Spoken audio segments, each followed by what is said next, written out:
Good morning all.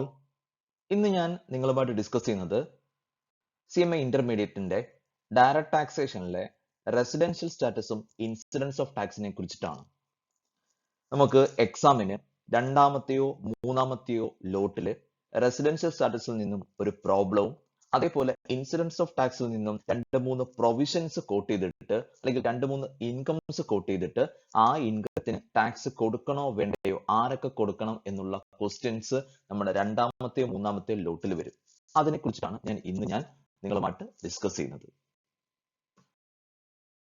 ആദ്യം നമുക്ക് residential സ്റ്റാറ്റസിനെ കുറിച്ച് ഡിസ്കസ് ചെയ്യാം. റെസിഡൻഷ്യൽ സ്റ്റാറ്റസ് ഒരു വ്യക്തിക്ക് കിട്ടുന്ന ഇൻകം, ആ ഇൻകത്തിന് ഇന്ത്യയിൽ ടാക്സ് കൊടുക്കണോ വേണ്ടയോ എന്ന് തീരുമാനിക്കുന്നത് റെസിഡൻഷ്യൽ സ്റ്റാറ്റസിനെ ബേസ് ചെയ്തിട്ടാണ്. ഞാൻ കഴിഞ്ഞ ക്ലാസ്സിൽ പേഴ്സൺ എന്ന് പറയുന്ന ഡെഫിനിഷൻ പറഞ്ഞു. സെക്ഷൻ 2 സബ്സെക്ഷൻ 31 പ്രകാരം പേഴ്സൺ എന്ന് പറയുന്ന ഡെഫിനിഷനിൽ, ഇൻകം ടാക്സ് ആക്ട് പ്രകാരമുള്ള പേഴ്സൺ എന്ന് പറയുന്ന ഡെഫിനിഷനിൽ 7 പേരാണ് ഉള്ളത്. ആ 7 പേർക്കും ഇൻകം ഒന്നുകിൽ ഇന്ത്യയിൽ നിന്നും കിട്ടാം, അല്ലെങ്കിൽ എബ്രോഡിൽ നിന്ന് കിട്ടാം. നമുക്കറിയാം, ഇന്ത്യയിൽ നിന്നും ഒരു ഇൻകം കിട്ടിയാൽ കമ്പൽസറി മാൻഡേറ്ററി ഇന്ത്യയിൽ ടാക്സ് കൊടുത്തേ പറ്റൂ. ഇനി എബ്രോഡ് ഇൻകത്തിന് ഇന്ത്യയിൽ ടാക്സ് കൊടുക്കണോ വേണ്ടയോ നമ്മൾ നോക്കുന്നത് റെസിഡൻഷ്യൽ സ്റ്റാറ്റസിനെ നോക്കിയിട്ടാണ്. കഴിഞ്ഞ പ്രീവിയസ് ഇയർ, നമുക്ക് പ്രീവിയസ് ഇയർ എന്താണെന്ന് അറിയാം. സെക്ഷൻ 2 സബ്സെക്ഷൻ 34 പ്രകാരം നമുക്ക് പ്രീവിയസ് ഇയർ അറിയാം. കഴിഞ്ഞ പ്രീവിയസ് ഇയറിലെ ഇൻകത്തിനാണ് ഈ കറണ്ട് ഇയറിൽ നമ്മൾ ടാക്സ് പേ ചെയ്യുക. കഴിഞ്ഞ പ്രീവിയസ് ഇയറിൽ ആ പേഴ്സൺ റെസിഡന്റ് ആണെങ്കിൽ മാത്രം ഇന്ത്യയിൽ ഫോറിൻ ഇൻകത്തിന് ടാക്സ് കൊടുത്താൽ മതി, ഇല്ലെങ്കിൽ ഫോറിൻ ഇൻകത്തിന് ഇന്ത്യയിൽ ടാക്സ് കൊടുക്കേണ്ട ആവശ്യം ഇല്ല. അപ്പോൾ ഒരു വ്യക്തിക്ക് ഇൻകത്തിന് ടാക്സ് കൊടുക്കണോ വേണ്ടയോ എന്ന് നമ്മൾ തീരുമാനിക്കുന്നത്, ഡിസൈഡ് ചെയ്യുന്നത് അയാളുടെ റെസിഡൻഷ്യൽ സ്റ്റാറ്റസ് നോക്കിയിട്ടാണ്. ചില കേസിൽ ചിലപ്പോൾ പേഴ്സന്റെ ഓരോ വർഷവും അദ്ദേഹത്തിന് റെസിഡൻഷ്യൽ സ്റ്റാറ്റസ് മാറാം. ചിലപ്പോൾ കഴിഞ്ഞ പ്രീവിയസ് ഇയറിൽ കുറച്ച് ദിവസം ഇന്ത്യയിൽ വരാം, ചിലപ്പോൾ ഇന്ത്യയിൽ വരാതിരിക്കാം. അങ്ങനെയാണെങ്കിൽ ഓരോ വർഷവും റെസിഡൻഷ്യൽ സ്റ്റാറ്റസ് മാറും. അങ്ങനെയാണെങ്കിൽ ഏതൊക്കെ ഇൻകത്തിന് ഇന്ത്യയിൽ ടാക്സ് കൊടുക്കണോ വേണ്ടയോ എന്ന് തീരുമാനിക്കുന്നത് ദാറ്റ് ഈസ് റെസിഡൻഷ്യൽ സ്റ്റാറ്റസിനെ നോക്കിയിട്ടാണ്. നമുക്ക് 7 പേരുടെയും റെസിഡൻഷ്യൽ സ്റ്റാറ്റസിനെ കുറിച്ച് ഡിസ്കസ് ചെയ്യണം. അതിൽ ആദ്യം ഞാൻ പേഴ്സൺ എന്ന് പറയുന്ന ഡെഫിനിഷനിലെ 2 പേരുടെ റെസിഡൻഷ്യൽ സ്റ്റാറ്റസ് ആദ്യം അങ്ങ് ഡിസ്കസ് ചെയ്യാണ്. ദാറ്റ് ഈസ് ഇൻഡിവിജ്വലിന്റെയും HUFന്റെയും റെസിഡൻഷ്യൽ സ്റ്റാറ്റസ്.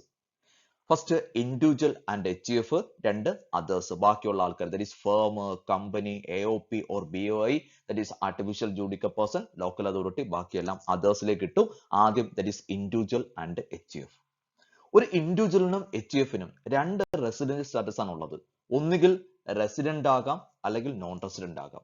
ഒരു ഇൻഡിവിജ്വലും HUFും കഴിഞ്ഞ പ്രീവിയസ് ഇയറിൽ ഒന്നുകിൽ ദാറ്റ് ഈസ് റെസിഡന്റ് ആകാം, ഇന്ത്യയിലുള്ള വ്യക്തിയാകാം, അല്ലെങ്കിൽ ഒരു നോൺ റെസിഡന്റ് പേഴ്സൺ ആകാം, ഒന്നുകിൽ റെസിഡന്റ് അല്ലെങ്കിൽ നോൺ റെസിഡന്റ്. റെസിഡന്റ് ആണെങ്കിൽ പിന്നെയും 2 ക്ലാസിഫിക്കേഷൻ ഉണ്ട്. റെസിഡന്റ് ആണെങ്കിൽ അവിടെ ഒരു ക്വസ്റ്റ്യൻ മാർക്ക് ഉണ്ട്. ദാറ്റ് ഈസ് ഓർഡിനറി റെസിഡന്റ് ആണോ നോട്ട് ഓർഡിനറി റെസിഡന്റ് ആണോ നമ്മൾ കണ്ടുപിടിക്കണം.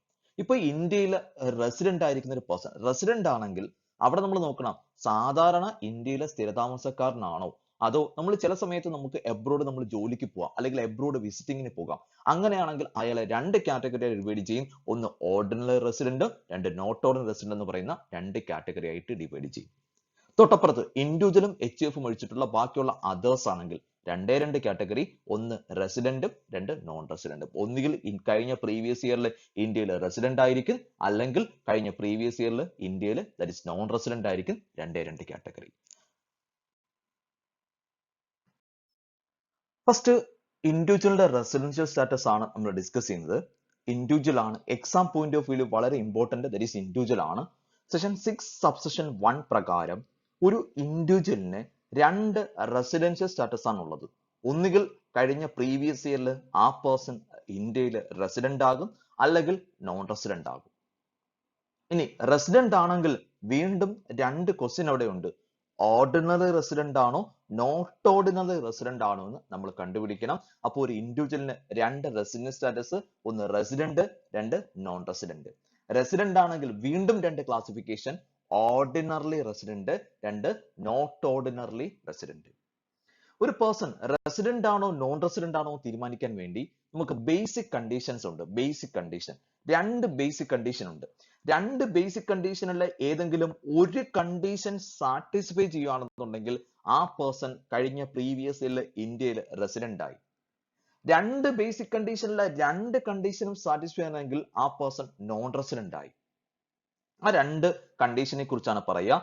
സെഷൻ 6 സബ്സെഷൻ 1A പ്രകാരം ഒരു പേഴ്സൺ കഴിഞ്ഞ പ്രീവിയസ് ഇയറിൽ ഇന്ത്യയിൽ 182 ദിവസമോ അതിൽ കൂടുതലോ ഇന്ത്യയിൽ ഉണ്ടെങ്കിൽ ആ പേഴ്സൺ ഇന്ത്യയിൽ റെസിഡന്റ് ആകും. സെക്കൻഡ് കണ്ടീഷൻ, കഴിഞ്ഞ പ്രീവിയസ് ഇയറിൽ 60 ദിവസമോ അതിൽ കൂടുതലോ ഇന്ത്യയിൽ ഉണ്ടായിരിക്കണം. കൂടാതെ പ്രിസീഡിംഗ് 4 പ്രീവിയസ് ഇയർ, അതായത് preceding immediately preceding the relevant previous year ആണ്. പ്രീവിയസ് ഇയറിന്റെ തൊട്ട് ബാക്കിലുള്ള 4 പ്രിസീഡിംഗ് പ്രീവിയസ് ഇയർ എടുക്കുമ്പോൾ 365 ദിവസം ഇന്ത്യയിൽ ഉണ്ടെങ്കിൽ ആ പേഴ്സൺ റെസിഡന്റ് ആയി. ഇപ്പൊ രണ്ടാമത്തെ കണ്ടീഷൻ പറഞ്ഞത് രണ്ട് കാര്യങ്ങളാണ് രണ്ടാമത്തെ കണ്ടീഷന് കയറി വരുന്നത്. ഒന്ന്, കഴിഞ്ഞ പ്രീവിയസ് ഇയറിൽ 60 ദിവസമോ അതിൽ കൂടുതലോ ഇന്ത്യയിൽ ഉണ്ടായിരിക്കണം. കൂടാതെ പ്രിസീഡിംഗ് 4 പ്രീവിയസ് ഇയർ എടുക്കുമ്പോൾ, പ്രീവിയസ് ഇയറിന്റെ തൊട്ട് ബാക്കിലുള്ള 4 പ്രിസീഡിംഗ് പ്രീവിയസ് ഇയർ എടുക്കുമ്പോൾ 365 ദിവസമോ അതിൽ കൂടുതലോ ഇന്ത്യയിൽ ഉണ്ടെങ്കിൽ ആ പേഴ്സൺ ദാറ്റ് ഈസ് റെസിഡന്റ് ആയി. അപ്പൊ ഒന്നാമത്തെ ബേസിക് കണ്ടീഷൻ, കഴിഞ്ഞ പ്രീവിയസ് ഇയറിൽ 182 ദിവസമോ അതിൽ കൂടുതലോ ഇന്ത്യയിൽ ഉണ്ടായിരിക്കണം. രണ്ടാമത്തെ കണ്ടീഷൻ, കഴിഞ്ഞ പ്രീവിയസ് ഇയറിൽ 60 ദിവസമോ അതിൽ കൂടുതലോ ഇന്ത്യയിൽ ഉണ്ടായിരിക്കണം. കൂടാതെ പ്രിസീഡിംഗ് 4 പ്രീവിയസ് ഇയർ എടുക്കുമ്പോൾ 365 ദിവസമോ അതിൽ കൂടുതലോ ഇന്ത്യയിൽ ഉണ്ടെങ്കിൽ ആ പേഴ്സൺ റെസിഡന്റ് ആയി. ഈ രണ്ട് ബേസിക് കണ്ടീഷനിൽ ഏതെങ്കിലും ഒരു കണ്ടീഷൻ സാറ്റിസ്ഫൈ ചെയ്താൽ ആ പേഴ്സൺ റെസിഡന്റ് ആയി. രണ്ട് ബേസിക് കണ്ടീഷനിലെ രണ്ട് കണ്ടീഷനും സാറ്റിസ്ഫൈ ചെയ്യുന്നെങ്കിൽ ആ പേഴ്സൺ നോൺ റെസിഡന്റ് ആയി. നമുക്ക് ഒന്നാമത്തെ ബേസിക് കണ്ടീഷൻ ഉണ്ട് 182 ഡേയ്സ്. നമ്മൾ പ്രോബ്ലത്തിൽ ചെക്ക് ചെയ്യാണ്. 182 ഡേയ്സ് അതിൽ കൂടുതലോ ആയി കഴിഞ്ഞാൽ റെസിഡന്റ് ആയി അല്ലെ. അപ്പൊ ഒന്നാമത്തെ കണ്ടീഷൻ സാറ്റിസ്ഫൈ ചെയ്യുകയാണെങ്കിൽ പിന്നീട് രണ്ടാമത്തെ കണ്ടീഷൻ ചെക്ക് ചെയ്യേണ്ട ആവശ്യം ഇല്ല. അതേസമയം ഒന്നാമത്തെ കണ്ടീഷൻ സാറ്റിസ്ഫൈ ചെയ്യുന്നില്ല, അപ്പൊ എന്ത് ചെയ്യണം? സെക്കൻഡ് കണ്ടീഷൻ അവിടെ ചെക്ക് ചെയ്യണം. രണ്ട് കണ്ടീഷനിൽ ഏതെങ്കിലും ഒരു കണ്ടീഷൻ സാറ്റിസ്ഫൈ ചെയ്താൽ റെസിഡന്റ് ആയി. രണ്ട് കണ്ടീഷനിൽ രണ്ട് കണ്ടീഷൻ സാറ്റിസ്ഫൈ ചെയ്തെങ്കിൽ ആ പേഴ്സൺ നോൺ റെസിഡന്റ് ആയി. അപ്പൊ നമ്മൾ ബേസിക് കണ്ടീഷനെ കുറിച്ച് പറഞ്ഞു. ബേസിക് കണ്ടീഷന് ഒരു എക്സെപ്ഷൻ കേസ് ഉണ്ട്. അതായത് ബേസിക് കണ്ടീഷനിലെ രണ്ടാമത്തെ കണ്ടീഷൻ ഇനി താഴെ പറയുന്ന 3 കേസിൽ ഈ സെക്കൻഡ് കണ്ടീഷൻ അപ്ലൈ ചെയ്യില്ല. ഇനി താഴെ പറയുന്ന ഈ 3 കേസിൽ സെക്കൻഡ് കണ്ടീഷൻ ആയിട്ടുള്ള that is session 6 subsection 1C പ്രകാരമുള്ള കഴിഞ്ഞ പ്രീവിയസ് ഇയറിൽ 60 ദിവസം, കൂടാതെ പ്രിസീഡിംഗ് 4 പ്രീവിയസ് ഇയറിൽ 365 ദിവസമോ അതിൽ കൂടുതലോ ഇന്ത്യയിൽ ഉണ്ടായിരിക്കണമെന്ന് പറയുന്ന ആ സെക്കൻഡ് കണ്ടീഷന് 3 എക്സെപ്ഷണൽ കേസിനെ കുറിച്ചാണ് സംസാരിക്കുന്നത്. 3 എക്സെപ്ഷൻ. ഈ 3 കേസിൽ ഇനി പറയുന്ന സെക്കൻഡ് കണ്ടീഷന് അവിടെ അപ്ലൈ ചെയ്യാറില്ല.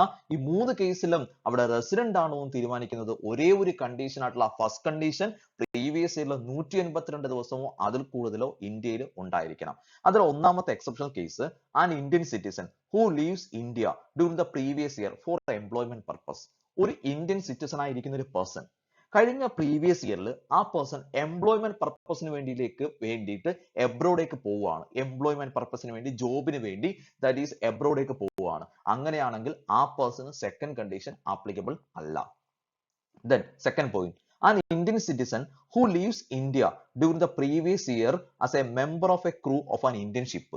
ഒരു പേഴ്സൺ ഇന്ത്യൻ ഒറിജിൻ ആയിട്ടുള്ള ഇന്ത്യൻ സിറ്റിസൺ ആയിട്ടിരിക്കുന്ന ഒരു പേഴ്സൺ, ആ പേഴ്സൺ ഒരു ഇന്ത്യൻ കപ്പലിലെ ക്രൂ മെമ്പർ ആയിട്ട് അതിലെ വർക്ക് ചെയ്യുകയാണെന്നുണ്ടെങ്കിൽ, അങ്ങനെ ആ ഷിപ്പ് ഔട്ട്സൈഡ് ഇന്ത്യയിലേക്ക് പോയി, അങ്ങനെയാണെങ്കിൽ ആ കേസിലും അവിടെ സെക്കൻഡ് കണ്ടീഷൻ ആപ്ലിക്കബിൾ അല്ല, ഫസ്റ്റ് കണ്ടീഷൻ ആണ് ആപ്ലിക്കബിൾ. Then ഒരു Indian citizen or a person of Indian origin who normally reside outside India comes on a visit India during the previous year. ഒരു ഇന്ത്യൻ സിറ്റിസൺ ആയിരിക്കുന്ന ഒരു person അല്ലെങ്കിൽ Indian origin ആയിരിക്കുന്ന ഒരു person, ആ person outside ഇന്ത്യയിലാണ്, ഇന്ത്യയിലേക്ക് വിസിറ്റിങ്ങിന് വരികയാണ്. ഇന്ത്യയിലുള്ള ബാക്കിയുള്ള ആൾക്കാരൊക്കെ കാണാൻ വേണ്ടി വിസിറ്റിങ്ങിന് ഇന്ത്യയിലേക്ക് വരികയാണ്. അങ്ങനെയാണെങ്കിൽ ആ കേസിലും അതായത് സെക്കൻഡ് കണ്ടീഷൻ റെലവന്റ് ഇല്ല. ഈ 3 കേസിലും ഫസ്റ്റ് കണ്ടീഷൻ ആയിരിക്കുന്ന 182 ദിവസമോ അതിൽ കൂടുതലോ ഇന്ത്യയിൽ ഉണ്ടെങ്കിൽ ആ പേഴ്സൺ ദാറ്റ് ഈസ് റെസിഡന്റ് ആണ്. അതേസമയം സെക്കൻഡ് കണ്ടീഷന് അവിടെ യാതൊരു കാരണവശാലും റെലവൻസ് ഇല്ല. ഇതാണ് ദാറ്റ് ഈസ് എക്സെപ്ഷണൽ കേസ് എന്ന് പറയുന്നത്. അപ്പൊ നമ്മൾ ബേസിക് കണ്ടീഷനെ വെച്ച് റെസിഡന്റ് ആണോ നോൺ റെസിഡന്റ് ആണോ എന്ന് തീരുമാനിച്ചു. ഇനി റെസിഡന്റ് ആണെങ്കിൽ അവിടെ ഒരു ക്വസ്റ്റ്യൻ ഉണ്ട്, ഓർഡിനറിലി റെസിഡന്റ് ആണോ നോട്ട് ഓൺലി റെസിഡന്റ് ആണോ എന്ന് നമ്മൾ തീരുമാനിക്കണം. അതിനുവേണ്ടി നമ്മൾ പോവാണ് അഡീഷണൽ കണ്ടീഷനിലേക്ക് പോവാണ്. സെക്ഷൻ 6 സബ്സെക്ഷൻ 6 പ്രകാരം അഡീഷണൽ കണ്ടീഷൻ നോക്കിയിട്ടാണ് ഓർഡിനറിലി ആണോ നോട്ട് ഓൺലി ആണോ എന്ന് ചെക്ക് ചെയ്യുക. നേരെ അഡീഷണൽ കണ്ടീഷനിലേക്ക് പോവാണ്. അഡീഷണൽ കണ്ടീഷൻ എന്താണെന്ന് ആദ്യം ഞാൻ ഒന്ന് എക്സ്പ്ലെയിൻ ചെയ്യാം. അതിനുശേഷം അതിൽ ഓർഡിനറിലി എങ്ങനെയാകും നോട്ട് ഓൺലി എങ്ങനെയാകുമെന്ന് നമുക്ക് ഡിസ്കസ് ചെയ്യാം. First additional condition, he has been resident in India as per section 6 subsection 1 in at least 2 out of 10 previous years immediately preceding the relevant previous year. Previous ഇയറിന്റെ തൊട്ട് ബാക്കിലുള്ള 10 previous year എടുക്കുമ്പോൾ ഏതെങ്കിലും 2 വർഷം session 6 subsection 1 പ്രകാരം ആ person ഇന്ത്യയിൽ resident ആയിരിക്കും. ഒന്നുകൂടെ പറയാം, പ്രീവിയസ് ഇയറിന്റെ തൊട്ട് ബാക്കിലുള്ള 10 പ്രീവിയസ് ഇയർ, അതിനെ വിളിക്കുന്ന പേരാണ് preceding previous year. Preceding 10 previous year എടുക്കുമ്പോൾ അതിൽ 2 വർഷമെങ്കിലും ഇന്ത്യയിൽ ആ പേഴ്സൺ റെസിഡന്റ് ആയിരിക്കണം. ഏത് വെച്ചിട്ട്? സെക്ഷൻ 6 സബ്സെക്ഷൻ 1 പ്രകാരം റെസിഡന്റ് ആയിരിക്കണം. 6 സബ്സെക്ഷൻ 1 പ്രകാരം റെസിഡന്റ് ആവുമെന്ന് പറഞ്ഞു. ഒന്നുകിൽ പ്രീവിയസ് ഇയറിൽ 182 ദിവസമോ അതിൽ കൂടുതലോ, രണ്ടാമത്തത് ദാറ്റ് ഈസ് പ്രീവിയസ് ഇയറിൽ 60 ദിവസമോ അതിൽ കൂടുതലോ, കൂടാതെ പ്രിസീഡിംഗ് 4 പ്രീവിയസ് ഇയർ എടുക്കുമ്പോൾ 365 ദിവസമോ അതിൽ കൂടുതലോ ഇന്ത്യയിൽ ഉണ്ടെങ്കിൽ ദാറ്റ് ഈസ് റെസിഡന്റ് ആയി. അപ്പോ പ്രിസീഡിംഗ് 10 പ്രീവിയസ് ഇയർ എടുക്കുമ്പോൾ ഏതെങ്കിലും 2 വർഷമെങ്കിലും ഇന്ത്യയിൽ ആ പേഴ്സൺ റെസിഡന്റ് ആയിരിക്കണം. Second condition, he has resided in India for a period of 730 days or more during the 7 previous years immediately preceding the relevant previous year. Previous ഇയറിന്റെ തൊട്ട് ബാക്കിലുള്ള 7 പ്രിസീഡിംഗ് പ്രീവിയസ് ഇയർ എടുക്കുമ്പോൾ അതിൽ 730 ദിവസമോ അതിൽ കൂടുതലോ ഇന്ത്യയിൽ ഉണ്ടായിരിക്കണം. സെക്കൻഡ് കണ്ടീഷൻ ഒന്നുകൂടെ പറയാം, പ്രീവിയസ് ഇയറിന്റെ തൊട്ട് ബാക്കിലുള്ള 7 പ്രിസീഡിംഗ് പ്രീവിയസ് ഇയർ എടുക്കുമ്പോൾ 730 ദിവസമോ അതിൽ കൂടുതൽ, അതായത് 7 പ്രിസീഡിംഗ് പ്രീവിയസ് ഇയറിലോ ചിലപ്പോൾ നമുക്ക് കുറച്ച് ദിവസം ഇന്ത്യയിൽ വരാം. ആ 7 പ്രിസീഡിംഗ് പ്രീവിയസ് ഇയറിൽ നമ്മൾ ഇന്ത്യയിൽ വന്ന ആ ദിവസമെല്ലാം കൂടെ കൂട്ടുമ്പോൾ 730 ദിവസമോ അതിൽ കൂടുതലോ ഇന്ത്യയിൽ ഉണ്ടായിരിക്കണം. ഈ 2 അഡീഷണൽ കണ്ടീഷനിലെ 2 കണ്ടീഷനും സാറ്റിസ്ഫൈ ചെയ്താൽ ആ പേഴ്സണെ വിളിക്കുന്ന പേര് resident and ordinary resident in India. അതേസമയം 2 അഡീഷണൽ കണ്ടീഷനില് 2 കണ്ടീഷനും സാറ്റിസ്ഫൈ ചെയ്തില്ല, 2 കണ്ടീഷനും സാറ്റിസ്ഫൈ ചെയ്തെങ്കിൽ അദ്ദേഹത്തിനെ വിളിക്കുന്ന പേര് resident but not ordinary resident എന്ന് വിളിക്കും. അതേസമയം ഒരു കാര്യം കൂടെ പറയാനുണ്ട്, അഡീഷണൽ കണ്ടീഷനിൽ ഒരു കണ്ടീഷനെ സാറ്റിസ്ഫൈ ചെയ്തുള്ളൂ, അപ്പോഴും ആ പേഴ്സൺ എന്താണ്? That is not ordinary resident ആണ്. അപ്പോ അഡീഷണൽ കണ്ടീഷൻ നോക്കിയിട്ട് അഡീഷണൽ കണ്ടീഷനിലെ 2 കണ്ടീഷനും സാറ്റിസ്ഫൈ ചെയ്യുകയാണെന്നുണ്ടെങ്കിൽ ആ പേഴ്സണെ വിളിക്കുന്ന പേര് resident and ordinary resident. Additional കണ്ടീഷനിൽ ഒരു കണ്ടീഷനും സാറ്റിസ്ഫൈ ചെയ്തില്ല, അല്ലെങ്കിൽ ഒരു കണ്ടീഷൻ സാറ്റിസ്ഫൈ ചെയ്തത് മാത്രമേ ഉള്ളൂ, അങ്ങനെയാണെങ്കിൽ ആ പേഴ്സണെ വിളിക്കുന്ന പേര് resident but not ordinary resident എന്ന് പറഞ്ഞ പേരിൽ അറിയപ്പെടും. അപ്പോ ഒരു ഇൻഡിവിജ്വലിന്റെ resident status, first resident non resident. ആദ്യം നോക്കും ബേസിക് കണ്ടീഷൻ. ബേസിക് കണ്ടീഷനിൽ ഏതെങ്കിലും ഒരു കണ്ടീഷൻ സാറ്റിസ്ഫൈ ചെയ്താൽ റെസിഡന്റ് ആയി, ബേസിക് കണ്ടീഷനെ സാറ്റിസ്ഫൈ ചെയ്തെങ്കിൽ നോൺ റെസിഡന്റ് ആയി.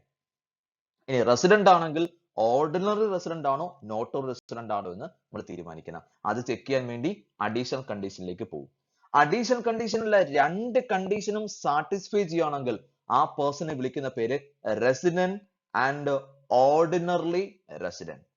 ഇനി അഡീഷണൽ കണ്ടീഷനെ സാറ്റിസ്ഫൈ ചെയ്യുന്നില്ല, അല്ലെങ്കിൽ ഒരു അഡീഷണൽ കണ്ടീഷനെ സാറ്റിസ്ഫൈ ചെയ്തുള്ളൂ, മറ്റൊന്നും സാറ്റിസ്ഫൈ ചെയ്തില്ല, അങ്ങനെയാണെങ്കിൽ അയാളെ വിളിക്കുന്ന പേര് resident but not ordinary resident എന്ന് അറിയപ്പെടും. ഇതാണ് ഒരു ഇൻഡിവിജ്വലിന്റെ റെസിഡൻഷ്യൽ സ്റ്റാറ്റസ്. ഇനി നമുക്ക് ഇതിനകത്തൊരു പ്രോബ്ലം നമുക്ക് ഡിസ്കസ് ചെയ്യാം. അപ്പൊ കുറച്ചുകൂടെ ഒന്ന് ക്ലിയർ ആകും, ഒന്ന് അണ്ടർസ്റ്റാൻഡ് ആകാനായിട്ട് സാധിക്കും. ഇൻഡിവിജ്വലിന്റെ റെസിഡൻഷ്യൽ സ്റ്റാറ്റസിന്റെ ഒരു പ്രോബ്ലം നമുക്ക് ഡിസ്കസ് ചെയ്യാം. ഞാൻ ക്വസ്റ്റ്യൻ ഒന്ന് വായിച്ചിട്ട് അതിനെ എക്സ്പ്ലെയിൻ ചെയ്യാം. മിസ്റ്റർ സിദ് ഒരു ബ്രിട്ടീഷ് നാഷണൽ ആണ്. ജോയിന്റ് XYZ കമ്പനി ലിമിറ്റഡിൽ അദ്ദേഹം എഞ്ചിനീയർ ആയിട്ട് ജോയിൻ ചെയ്യാണ്. ഇനി ഇന്ത്യക്കകത്താണ് ജോയിൻ ചെയ്യുന്നത്. ഓൺ 1st May 2009 അദ്ദേഹം ജോയിൻ ചെയ്യുക. On 31st December 2010 he went to Sri Lanka on deputation. ശ്രീലങ്കയിലേക്ക് ഡെപ്യൂട്ടേഷനിൽ പോയി. അപ്പൊ 1st May 2009 ഇന്ത്യയിൽ വരുന്നത്. 31st December 2010 ഇന്ത്യയിൽ നിന്നും ശ്രീലങ്കയിലേക്ക് പോയി. അപ്പൊ 1st May 2009 തൊട്ട് 31st December 2010 വരെ അദ്ദേഹം ഇന്ത്യയിൽ ഉണ്ട്. അതായത് 2 ഇയർ ആണ് അവിടെ കവർ ചെയ്യുക. 1st May 2009 ആണ്. ഇപ്പൊ 2009-10 എന്ന് പറയുന്ന ഒരു വർഷം, അതേപോലെ 10-11 പറയുന്ന നെക്സ്റ്റ് ഇയർ, അതായത് ഓൺ 31st December 2010 വരെ ഇന്ത്യയിലുണ്ട്. 31st December 2010 എന്ന് പറയുന്നത് 2010-11 പറയുന്ന വർഷത്തിലാണ് കവർ ചെയ്യുക. അപ്പൊ 2 വർഷത്തില് കുറച്ച് മാസങ്ങളിൽ അദ്ദേഹം ഇന്ത്യയിൽ ഉണ്ട്. 1st May 2009 തൊട്ട് 31st December 2010 വരെ അദ്ദേഹം ഇന്ത്യയിൽ ഉണ്ട്. പിന്നെ അദ്ദേഹം ശ്രീലങ്കയിൽ പോയ കാര്യം പറഞ്ഞു.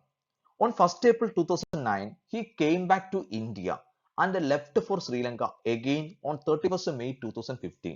അതായത് 2015-16 1st April 2015 എന്ന് പറയുമ്പോൾ 2015-16 അദ്ദേഹം ഇന്ത്യയിലേക്ക് വന്നു. 2 മാസം ഇന്ത്യയിൽ സ്റ്റേ ചെയ്തിട്ട് വീണ്ടും ശ്രീലങ്കയിലേക്ക് പോയി. അതായത് ഏപ്രിൽ തൊട്ട് 31st May വരെ ഇന്ത്യയിൽ സ്റ്റേ ചെയ്തിട്ട് വീണ്ടും ശ്രീലങ്കയിലേക്ക് പോയി. എന്നിട്ട് പറയാ he returned to India and joined his original post on 1st July 2019. അതിനുശേഷം തിരിച്ച് ഇന്ത്യയിലേക്ക് വന്നു. ഇന്ത്യയിലേക്ക് വന്നിട്ട് 2019 ജൂലൈ മാസം 1 മുതൽ അദ്ദേഹം ഇന്ത്യയിൽ ഉണ്ട്. അപ്പൊ 1st July 2019 എന്ന് പറയുമ്പോൾ നമ്മുടെ കഴിഞ്ഞ പ്രീവിയസ് ഇയറിൽ 2019-20 എന്ന് പറയുന്ന പ്രീവിയസ് ഇയറിൽ കുറച്ച് മാസങ്ങൾ ഇന്ത്യയിലുണ്ട്. അങ്ങനാണെങ്കിൽ പറഞ്ഞിരിക്കുകയാണ് അദ്ദേഹത്തിന്റെ 2020-21 പറയുന്ന അസസ്മെന്റ് ഇയറിലെ അദ്ദേഹത്തിന്റെ റെസിഡൻഷ്യൽ സ്റ്റാറ്റസ് ഡിറ്റർമൈൻ ചെയ്യുക. ഒന്നുകൂടെ ക്വസ്റ്റ്യൻ എന്ന് പറയാം. മിസ്റ്റർ സിദ് ഒരു ബ്രിട്ടീഷ് നാഷണൽ പേഴ്സൺ ആണ്. അദ്ദേഹം ഇന്ത്യയിൽ ഒരു എഞ്ചിനീയർ ആയിട്ട് ജോയിൻ ചെയ്തത് 1st May 2009. അന്ന് തൊട്ട് 31st December 2010 വരെ ഇന്ത്യയിൽ ഉണ്ട്. പിന്നെ ഇദ്ദേഹം 1st April 2015 തൊട്ട് 31st May 2015 വരെ ഇന്ത്യയിലുണ്ട്. ഇന്ത്യയിലുള്ള ദിവസങ്ങൾ പറഞ്ഞു. പിന്നെ പറഞ്ഞു ഇദ്ദേഹം ശ്രീലങ്കയിലേക്ക് പോയിട്ട് തിരിച്ച് ഇന്ത്യയിൽ തിരിച്ചു വരികയാണ്. കഴിഞ്ഞ പ്രീവിയസ് ഇയറിൽ 1st July 2019 മുതൽ അദ്ദേഹം ഇന്ത്യയിൽ ഉണ്ട്. അദ്ദേഹത്തിന്റെ റെസിഡൻഷ്യൽ സ്റ്റാറ്റസ് ഡിറ്റർമൈൻ ചെയ്യുക. അപ്പൊ ഈ പറഞ്ഞിരിക്കുന്ന വർഷങ്ങളൊക്കെ വെച്ചിട്ട് നമുക്ക് ഒരു വർക്കിംഗ് നോട്ട് ആദ്യം ക്രിയേറ്റ് ചെയ്യാം. അദ്ദേഹം എത്ര ദിവസം ഇന്ത്യയിൽ സ്റ്റേ ചെയ്തിട്ടുണ്ട്, ബേസിക് കണ്ടീഷനും അഡീഷണൽ കണ്ടീഷനും ചെക്ക് ചെയ്യാൻ വേണ്ടി നമുക്ക് കണ്ടീഷൻസ് ഒന്ന് നോക്കാം. അതിൽ നമുക്ക് ഡേയ്സ് ക്വസ്റ്റിനെ കുറിച്ചൊക്കെ ഡീറ്റെയിൽ ആയിട്ട് ഡിസ്കസ് ചെയ്തു.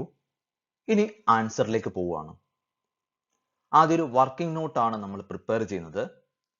മിസ്റ്റർ സിദ് ഓരോ വർഷവും ഇന്ത്യയിൽ എത്ര ദിവസം ഉണ്ടായിരുന്നു എന്നാണ് ആദ്യം കാൽക്കുലേറ്റ് ചെയ്യുക. അത് വെച്ചുകൊണ്ട് ബേസിക് കണ്ടീഷനും അഡീഷണൽ കണ്ടീഷനും ഉപയോഗിച്ച് ഡിസിഷൻ മേക്കിങ്ങിലേക്ക് പോവുകയാണ്. അപ്പൊ ആദ്യം ഒരു പ്രസന്റേഷൻ സ്റ്റൈൽ ഇവിടെ അപ്ലൈ ചെയ്യാണ്. ഇയർ കോട്ട് ചെയ്തു, 12 മാസം കോട്ട് ചെയ്തു, ഒരു ടോട്ടൽ കോളം പോസ്റ്റ് ചെയ്തു. ഇനി ഓരോ കാര്യങ്ങളും വായിച്ച് നമുക്ക് ചെയ്യാം. ആദ്യമായിട്ട് മിസ്റ്റർ സിദ് ഇന്ത്യയിലേക്ക് വരുന്നത് 2009 മെയ് മാസം 1 തീയതിയാണ് ഇന്ത്യയിലേക്ക് വരിക. തിരിച്ച് ശ്രീലങ്കയിലേക്ക് പോകുന്നത് 31st December 2010 തിരിച്ചു പോവുക. ഇത് 2 ഫിനാൻഷ്യൽ ഇയർ കിടക്കുന്ന കാര്യങ്ങളാണ് ഈ പറഞ്ഞിരിക്കുന്നത്. ഒന്ന്, 1st July 2009 ഇന്ത്യയിൽ വന്നു. അപ്പോ 2009-10 അദ്ദേഹം ഇന്ത്യയിൽ കുറച്ച് മാസങ്ങൾ ഉണ്ടായിരുന്നു. 2010-11 ഡിസംബർ മാസം വരെ, ഡിസംബർ 2010 വരെ ഇന്ത്യയിൽ ഉണ്ടായിരുന്നു. അപ്പൊ 10-11 പറയുന്ന ഇയറിൽ കുറച്ച് മാസങ്ങൾ ഇന്ത്യയിലുണ്ട്. അപ്പോ 2009-10 മെയ് മാസം 1 തീയതിയാണ് വരുന്നത്. അപ്പൊ ഏപ്രിൽ അദ്ദേഹം ഇല്ല. അപ്പൊ ഏപ്രിലെ 30 ദിവസം, 360 ദിവസത്തിൽ നിന്ന് ഏപ്രിലെ 30 മാസം മൈനസ് ചെയ്യുകയാണെന്നുണ്ടെങ്കിൽ ബാക്കിയുള്ള 335 ഡേയ്സ് അദ്ദേഹം ഇന്ത്യയിൽ ഉണ്ട്. 2009-10 അദ്ദേഹം 335 ഡേയ്സ് ഉണ്ട്. ഒന്നുകിൽ ടോട്ടൽ ഡേയ്സിൽ നിന്നും ഈ ഏപ്രിൽ മന്തിലെ ഡേയ്സ് അങ്ങ് ലെസ് ചെയ്താൽ മതി. അല്ലെന്നുണ്ടെങ്കിൽ ഓരോ മാസത്തെയും ഡേയ്സ് പറക്കിയിട്ട് കാൽക്കുലേറ്റ് ചെയ്യാം. 335 ദിവസം അദ്ദേഹം ഇന്ത്യയിൽ ഉണ്ട്. നെക്സ്റ്റ് 10-11 എന്ന് പറയുന്ന ഇയറിൽ മെയിൻ ആയിട്ട് ഏപ്രിൽ തൊട്ട് 31st December 2010 വരെയാണ് ഇന്ത്യയിലുള്ളത്. അത്രയും ദിവസം നമ്മൾ അങ്ങോട്ട് എടുക്കുമ്പോൾ 275 ദിവസം ഇന്ത്യയിൽ ഉണ്ട്. പിന്നെ ഇദ്ദേഹം പോവുകയാണ്. പോയി കഴിഞ്ഞിട്ട് പിന്നീട് ഇദ്ദേഹം ഈ 11, 12, 12, 13, 13, 14, 14, 15 ഈ 4 വർഷവും അദ്ദേഹം ഇന്ത്യയിലേക്ക് വരുന്നില്ല. പിന്നെ വന്നത് ഫസ്റ്റ് ഏപ്രിൽ 2015 ഇന്ത്യയിലേക്ക് വന്നു. 31 മെയ് 2015 തന്നെ അദ്ദേഹം തിരിച്ചു പോയി. അതായത് 2 മാസമേ ഇന്ത്യയിൽ നിൽക്കുന്നുള്ളൂ. 30 ചേർത്ത് 61 ദിവസം ഇന്ത്യയിൽ 2015-16 ഇയറിൽ ഉണ്ട്. ഇനി ഇദ്ദേഹം പോയി കഴിഞ്ഞിട്ട് നമ്മുടെ കൺസേൺ പ്രീവിയസ് ആയിരിക്കുന്ന 19-20 എന്ന് പറയുന്ന പ്രീവിയസ് ഇയറിൽ ഫസ്റ്റ് ജൂലൈ 2019 ഇദ്ദേഹം തിരിച്ച് റിട്ടേൺ വരികയാണ്. അന്ന് തൊട്ട് പിന്നെ അങ്ങോട്ട് എല്ലാ ദിവസങ്ങളും എല്ലാ മാസവും ഇദ്ദേഹം ഇന്ത്യയിൽ ഉണ്ട്. അപ്പോ ജൂലൈയിൽ 31, ഓഗസ്റ്റ് 31, അങ്ങനെ മാർച്ച് വരെയുള്ള ഡേയ്സ് അങ്ങോട്ട് പറക്കിയിട്ടു. ടോട്ടൽ എടുത്തു 275 ഡേയ്സ്.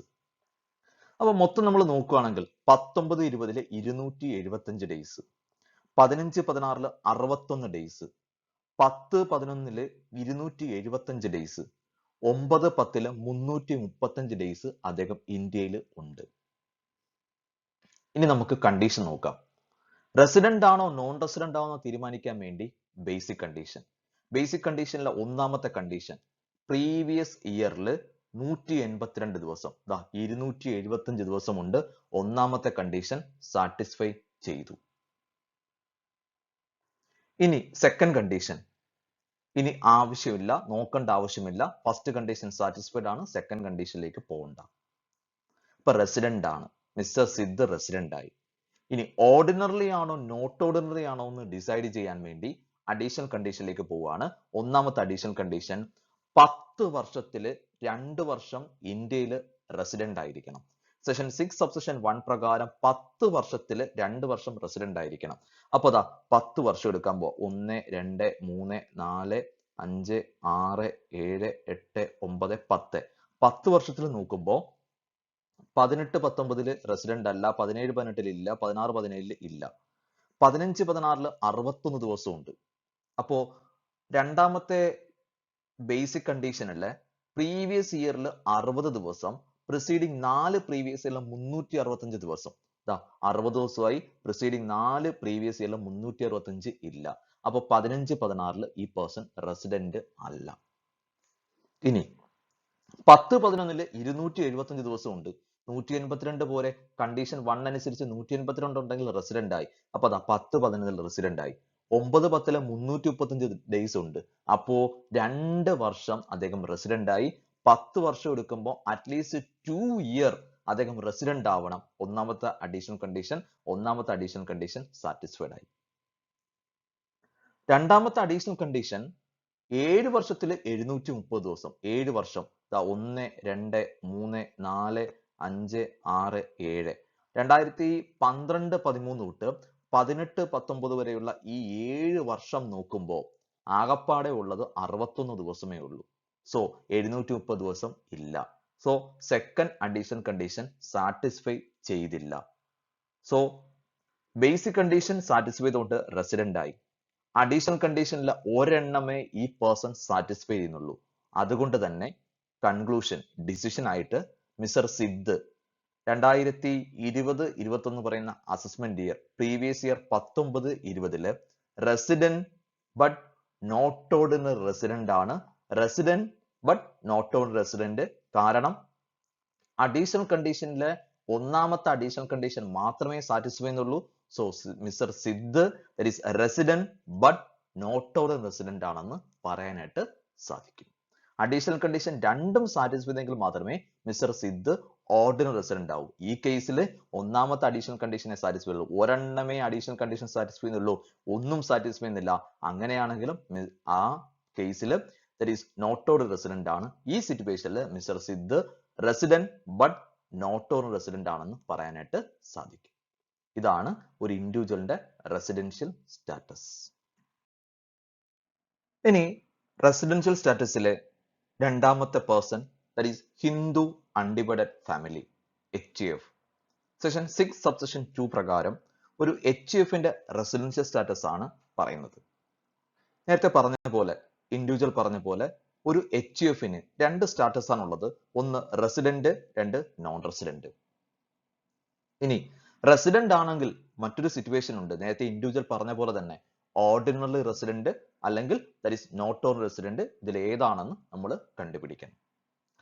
ഒരു എച്ച് എഫ് എപ്പോഴാണ് റെസിഡന്റ് ആകുക അതിനെക്കുറിച്ചാണ് പറയുക. ഇവിടെ നമ്പർ ഓഫ് ഡേയ്സ് ഒന്നും വെച്ച് ബേസിക് കണ്ടീഷൻ വെച്ചിട്ടല്ല, ഇൻഡിവിജ്വൽസ് പോലെ അല്ല ഒരു എച്ച് എഫ് കാൽക്കുലേറ്റ് ചെയ്യുക. എച്ച് എഫിന്റെ റെസിഡന്റ് ആണോ നോൺ റെസിഡന്റ് ആണോ തീരുമാനിക്കാൻ വേണ്ടി ഒരേ ഒരു കണ്ടീഷൻ, കഴിഞ്ഞ പ്രീവിയസ് ഇയറിൽ ഇവരുടെ control and management of affairs ഒന്നുകിൽ ഫുൾ അല്ലെങ്കിൽ പാർട്ട്ലി ഇന്ത്യയിലാണ് നിന്നാണ് കൺട്രോൾ ചെയ്യുന്നത് അല്ലെങ്കിൽ ഇന്ത്യയിൽ നിന്നാണ് മാനേജ് ചെയ്യുന്നത്. ഫുള്ളി ഓർ പാർട്ട്ലി ഇന്ത്യയിൽ നിന്നാണ് കൺട്രോൾ അല്ലെങ്കിൽ മാനേജ് ചെയ്യുന്നതെങ്കിൽ ആ H F resident in India ആയി. തൊട്ടപ്പുറത്ത് നോൺ റെസിഡന്റ്, അവിടെ control and management fully outside India ആണെന്നുണ്ടെങ്കിൽ ആ എച്ച് എഫ് നോൺ റെസിഡന്റ് ആയി. അപ്പോൾ എച്ച് എഫ് റെസിഡന്റ് ആണോ നോൺ റെസിഡന്റ് ആണോ തീരുമാനിക്കാൻ വേണ്ടി control and management of affairs, control and management of affairs ഇന്ത്യയിലാണ് അല്ലെങ്കിൽ പാർട്ട്ലി ഇന്ത്യയിലാണ് അല്ലെങ്കിൽ ഫുള്ളി ഇന്ത്യയിലാണെന്നുണ്ടെങ്കിൽ അത് റെസിഡന്റ് എച്ച് എഫ് ആയി. Control and management of affairs fully outside India ആണെന്നുണ്ടെങ്കിൽ അത് നോൺ റെസിഡന്റ് ആയി. ഇനി റെസിഡന്റ് ആയി കഴിഞ്ഞാൽ അവിടെ ഓർഡിനറി ആണോ നോട്ട് ഓർഡിനറി ആണോ എന്ന് ചെക്ക് ചെയ്യണം. ചെക്ക് ചെയ്യാൻ വേണ്ടി നമ്മൾ കർത്ത എടുക്കും. കർത്ത അല്ലെങ്കിൽ മാനേജർ കാണും. ഒന്നുകിൽ കർത്ത എന്ന് പറയുന്ന മെയിൻ പേഴ്സൺ ഉണ്ട് എച്ച് എഫിലെ, അല്ലെങ്കിൽ മാനേജർ എടുക്കും. കർത്ത അല്ലെങ്കിൽ മാനേജർ അഡീഷണൽ കണ്ടീഷനിലെ രണ്ട് അഡീഷണൽ കണ്ടീഷനും സാറ്റിസ്ഫൈ ചെയ്യുകയാണെന്നുണ്ടെങ്കിൽ ആ എച്ച് എഫിനെ വിളിക്കുന്ന പേര് റെസിഡന്റ് ആൻഡ് ഓർഡിനറി റെസിഡന്റ്. അതേസമയം കർത്ത അല്ലെങ്കിൽ അവിടുത്തെ മാനേജർ അഡീഷണൽ കണ്ടീഷനിലെ രണ്ടും സാറ്റിസ്ഫൈ ചെയ്യുന്നില്ല എന്നുണ്ടെങ്കിൽ ആ എച്ച് എഫിനെ വിളിക്കുന്ന പേര് resident but not ordinary resident എന്ന് പറയുന്ന പേരിൽ അറിയപ്പെടും. അപ്പോൾ ഒരു എച്ച് എഫിന്റെ റെസിഡന്റ് സ്റ്റാറ്റസ് റെസിഡന്റ് ആണോ നോൺ റെസിഡന്റ് ആണോ തീരുമാനിക്കാൻ വേണ്ടി control and management of affairs, control and management of affairs fully ഇന്ത്യയിലാണ് പാർട്ട്ലി ഇന്ത്യയിലാണെങ്കിൽ ആ എച്ച് എഫ് റെസിഡന്റ് ആയി. ഔട്ട്സൈഡ് ഇന്ത്യയിലാണെങ്കിൽ നോൺ റെസിഡന്റ് ആയി. റെസിഡന്റ് ആയാൽ ഓർഡിനറി ആണോ ചെക്ക് ചെയ്യാൻ വേണ്ടി കർത്ത ഓർ മാനേജർ രണ്ട് അഡീഷണൽ കണ്ടീഷനും സാറ്റിസ്ഫൈ ചെയ്യുകയാണെന്നുണ്ടെങ്കിൽ റെസിഡന്റ് ആൻഡ് ഓർഡിനറി റെസിഡന്റ് ആയി. കർത്ത അഡീഷണൽ കണ്ടീഷനെ സാറ്റിസ്ഫൈ ചെയ്യുന്നില്ല അല്ലെങ്കിൽ ഒരു അഡീഷണൽ കണ്ടീഷനെ സാറ്റിസ്ഫൈ ചെയ്യുന്നുള്ളൂ, അപ്പോ that is H F resident but not ordinary resident ആയി. റെസിഡൻഷ്യൽ സ്റ്റാറ്റസിലെ മൂന്നാമത്തെ കമ്പനി സെക്ഷൻ 6 സബ്സെക്ഷൻ 3 പ്രകാരം കമ്പനിയുടെ റെസിഡൻഷ്യൽ സ്റ്റാറ്റസ് ആണ്. കമ്പനിക്ക് രണ്ട് സ്റ്റാറ്റസ്, റെസിഡന്റും നോൺ റെസിഡന്റും. First resident. ഒരു ഇന്ത്യൻ കമ്പനി എപ്പോഴും ഇന്ത്യയിൽ റെസിഡന്റ് ആയിരിക്കും. ഇന്ത്യൻ കമ്പനി അറിയാം, 1956 കമ്പനീസ് ആക്ട് പ്രകാരം ഫോം ചെയ്തിരിക്കുന്ന ഇന്ത്യയിൽ റൺ ചെയ്യുന്ന കമ്പനീസ് ഉണ്ട്. ആ company that is Indian company. Indian company എപ്പോഴും ദാറ്റ് ഈസ് റെസിഡന്റ് ആയിരിക്കും, that is resident in India ആയിരിക്കും. ഇനി ഒരു നോൺ ഇന്ത്യൻ കമ്പനി, ഔട്ട്സൈഡ് ഒരു ഫോറിൻ കമ്പനി റെസിഡന്റ് ആണോ നോൺ റെസിഡന്റ് ആണോ തീരുമാനിക്കാൻ വേണ്ടി നേരത്തെ പറഞ്ഞ പോലെ പ്ലേസ് ഓഫ് എഫക്റ്റീവ് മാനേജ്മെന്റ്, കഴിഞ്ഞ പ്രീവിയസ് ഇയറിൽ ഈ കമ്പനിയുടെ place of effective management fully ഇന്ത്യയിലാണ് എന്നുണ്ടെങ്കിൽ ആ കമ്പനി റെസിഡന്റ് കമ്പനിയായി. അതേസമയം അതിന്റെ place of effective management outside the ഇന്ത്യയിലാണെന്നുണ്ടെങ്കിൽ അത് നോൺ റെസിഡന്റ് ആയി. അപ്പൊ ഒരു കമ്പനിയുടെ ഒരു റെസിഡന്റ് ആകണമെങ്കിൽ ഒന്ന് ഇന്ത്യൻ കമ്പനി എപ്പോഴും റെസിഡന്റ് ആണ്. ഇനി ഒരു ഫോറിൻ കമ്പനി, ഔട്ട്സൈഡ് കമ്പനി, ഒരു നോൺ ഇന്ത്യൻ കമ്പനി റെസിഡന്റ് ആകണമെങ്കിൽ place of effective management that is ഇന്ത്യയിലാണ് എന്നുണ്ടെങ്കിൽ റെസിഡന്റ് കമ്പനിയായി. ഔട്ട്സൈഡ് ദ ഇന്ത്യയിലാണെങ്കിൽ ദാറ്റ് ഈസ് നോൺ റെസിഡന്റ് കമ്പനിയായി. ഇതാണ് കമ്പനിയുടെ റെസിഡൻഷ്യൽ സ്റ്റാറ്റസ്. ഇനി 3 പേരുടെ പറഞ്ഞു, ഇനി 4 പേരുടെ ഒരുമിച്ചങ്ങ് പറയാണ്. ഇനിയുള്ള 4 പേരുടെ firm including LLP, limited liability partnership, next that is AOP or BOI, local authority, every artificial judicial person. ഈ 4 പേരുടെയും ഒരുമിച്ചങ്ങ് പറയുവാണ്. സെഷൻ 6 സബ്സെഷൻ 4 പ്രകാരം ഈ 4 പേരുടെയും റെസിഡൻഷ്യൽ സ്റ്റാറ്റസ് രണ്ട് കാറ്റഗറിയേ ഉള്ളൂ, റെസിഡന്റും നോൺ റെസിഡന്റും. ഇവർക്ക് ഓർഡിനറിയോ നോട്ട് ഓർഡിനറിയോ ഒന്നും ഇവർക്കില്ല. നേരത്തെ കമ്പനിക്കും ഓർഡിനറി നോട്ട് ഓർഡിനറി ഇല്ല. അതേപോലെ ഇവർക്കും ഓർഡിനറി നോട്ട് ഓർഡിനറി ഇല്ല, റെസിഡന്റ് നോൺ റെസിഡന്റ് ഇത് മാത്രമേ ഉള്ളൂ. രണ്ട് കാര്യം, റെസിഡന്റ് ആകണമെങ്കിൽ and the control and management of affairs wholly or partly ഇന്ത്യയിലാണ് എന്നുണ്ടെങ്കിൽ അത് റെസിഡന്റ് ആയി. കൺട്രോൾ ഔട്ട്സൈഡ് ദ ഇന്ത്യയിലാണെങ്കിൽ അത് നോൺ റെസിഡന്റ് ആയി. കഴിഞ്ഞ പ്രീവിയസ് ഇയറിൽ ഇതിന്റെ effective control and management of affairs fully or partly ഇന്ത്യയിലാണ് എന്നുണ്ടെങ്കിൽ അത് റെസിഡന്റ് ആയി. ഔട്ട്സൈഡ് ഇന്ത്യയിലാണ് ഇതിന്റെ കൺട്രോൾ ആൻഡ് മാനേജ്മെന്റ് എന്ന് പറയുന്നത് ഔട്ട്സൈഡ് ദ ഇന്ത്യയിലാണെന്നുണ്ടെങ്കിൽ അത് നോൺ റെസിഡന്റ് ആയി. ഇത്രയുമാണ് റെസിഡൻഷ്യൽ സ്റ്റാറ്റസ്. സെഷൻ 6 സബ്സെഷൻ 1 പ്രകാരം ഇൻഡിവിജ്വലിന്റെ റെസിഡൻഷ്യൽ സ്റ്റാറ്റസ്, സെഷൻ 6 സബ്സെഷൻ 2 പ്രകാരം HUFന്റേത്, സെഷൻ 6 സബ്സെഷൻ 3 പ്രകാരം കമ്പനി, സെഷൻ 6 സബ്സെഷൻ 4 പ്രകാരം firm, LLP, AOP or BOI, every artificial judicial person, then local authority. ഇത്രയാണ് റെസിഡൻഷ്യൽ സ്റ്റാറ്റസ്. ഇതിൽ ഏറ്റവും ഇമ്പോർട്ടന്റ് ആയിട്ട് നോക്കേണ്ടത് ദാറ്റ് ഈസ് ഇൻഡിവിജ്വലിന്റെ റെസിഡൻഷ്യൽ സ്റ്റാറ്റസ് ആണ് നോക്കേണ്ടത്. അടുത്തത് ഇൻസിഡൻസ് ഓഫ് ടാക്സ്. സെഷൻ 5 പ്രകാരം ഇൻസിഡൻസ് ഓഫ് ടാക്സ് എന്താണ്? നമ്മൾ റെസിഡൻഷ്യൽ സ്റ്റാറ്റസിനെ കുറിച്ച് പറഞ്ഞു. ഇനി ഏതൊക്കെ ഇൻകത്തിനാണ് ഇന്ത്യയിൽ ടാക്സ് കൊടുക്കേണ്ടത്, ഏതൊക്കെ ഇൻകത്തിനാണ് ഇന്ത്യയിൽ ടാക്സ് കൊടുക്കണ്ടാത്തത് എന്ന് തീരുമാനിക്കുന്ന പരിപാടിയുണ്ട്. വിളിക്കുന്ന പേര് ഇൻസിഡൻസ് ഓഫ് ടാക്സ്. ഏതൊക്കെ ഇൻകത്തിനാണ് ടാക്സ് ഇൻസിഡൻസ് ഉള്ളത്, അതായത് ഏതൊക്കെ ഇൻകത്തിനാണ് ഇന്ത്യയിൽ ടാക്സ് കൊടുക്കേണ്ടത് എന്ന് ഡിസൈഡ് ചെയ്യുന്ന പരിപാടിയെ വിളിക്കുന്ന പേരാണ് ഇൻസിഡൻസ് ഓഫ് ടാക്സ്. സെഷൻ 5 3 പേരുടെയും ടാക്സ് ഇൻസിഡൻസ് പറയാനുണ്ട്. റെസിഡന്റ് ആൻഡ് ഓർഡിനറി, സാധാരണ ഇന്ത്യയിലുള്ള ഒരു റെസിഡന്റ്, ഇന്ത്യയിലുള്ള ഒരു സ്ഥിരതാമസക്കാരൻ. Next resident but not ordinary, Indian citizen ആണ്, ഇന്ത്യയിൽ വല്ലപ്പോഴും ഇന്ത്യയിൽ വരുന്ന, എബ്രോഡ് സ്റ്റേ ചെയ്യുന്ന, എബ്രോഡ് എംപ്ലോയ്മെന്റ് പർപ്പസിന് വേണ്ടി എബ്രോഡ് സ്റ്റേ ചെയ്യുന്ന ഒരു പേഴ്സൺ ഉണ്ട്, resident but not ordinary. Last non resident, ഒരു ഔട്ട്സൈഡ് പേഴ്സൺ. ഇവരുടെ ഓരോരുത്തരുടെയും ഏതൊക്കെ ഇൻകത്തിന് ടാക്സ് കൊടുക്കണം എന്ന് ഡിസ്കസ് ചെയ്യാണ്. ആദ്യം ജസ്റ്റ് പോയിന്റ് ഒന്ന് വായിച്ച് കാര്യങ്ങൾ സംസാരിക്കാം. Income accrued or deemed to be accrued and received or deemed to be received in India. ഇന്ത്യയിൽ നിന്നും കിട്ടുന്ന ഒരു ഇൻകം, ഇന്ത്യയിൽ നിന്നും കിട്ടുമെന്ന് വിചാരിക്കുന്ന ഒരു ഇൻകം, ഇന്ത്യയുമായിട്ട് ആ ഇൻകത്തിന് ബന്ധമുണ്ടല്ലോ, ഇന്ത്യയിലാണ് ആ ഇൻകം ഒറിജിൻ ചെയ്തിരിക്കുന്നത്, ഇന്ത്യയിൽ നിന്നാണ് ആ ഇൻകം വന്നിരിക്കുന്നത്. അങ്ങനെയാണെങ്കിൽ ആ ഇൻകം, ഇന്ത്യയുമായിട്ട് ഒരു ഇൻകത്തിന് ബന്ധമുണ്ട്, ആ ഇൻകം ഇന്ത്യയിൽ നിന്ന് കിട്ടും, ഇന്ത്യയിൽ നിന്ന് കിട്ടുമെന്ന് വിചാരിക്കുന്ന ആ ഇൻകത്തിന് 3 പേരും ടാക്സ് കൊടുത്തേ പറ്റൂ. കാരണം ഈ ഇൻകത്തിന് ഇന്ത്യയുമായി ബന്ധമുണ്ട്. സോ 3 പേരും ഈ ഇൻകത്തിന് ടാക്സ് പേ ചെയ്യണം. Next, income accrued outside India but received or deemed to be received in India. ഒരു ഔട്ട്സൈഡ് ഇന്ത്യയിൽ നിന്നും കിട്ടുമെന്ന് വിചാരിക്കുന്ന ഒരു ഇൻകം, അത് ഇന്ത്യയിലാണ് കിട്ടിയത് അല്ലെങ്കിൽ ഇന്ത്യയിൽ കിട്ടുമെന്ന് വിചാരിക്കുകയാണ്, ഔട്ട്സൈഡ് ഇന്ത്യയിലെ ഇൻകം ആണ്. ഔട്ട്സൈഡ് ഇന്ത്യയിലെ ഇൻകം ഔട്ട്സൈഡ് ഇന്ത്യയിൽ കിട്ടിയാൽ യാതൊരു വിഷയമില്ല. പക്ഷേ ഇത് ഔട്ട്സൈഡ് ഇന്ത്യയിലെ ഇൻകം ഇന്ത്യയിലാണ് ഇത് കിട്ടിയിരിക്കുന്നത്, റിസീവ് ചെയ്തിരിക്കുന്നത്. സോ അതുകൊണ്ട് തന്നെ ഈ ഇൻകം ഇന്ത്യയിലാണ് റിസീവ് ചെയ്തിരിക്കുക. സോ 3 പേരും ഈ ഇൻകത്തിന് ടാക്സ് പേ ചെയ്യണം.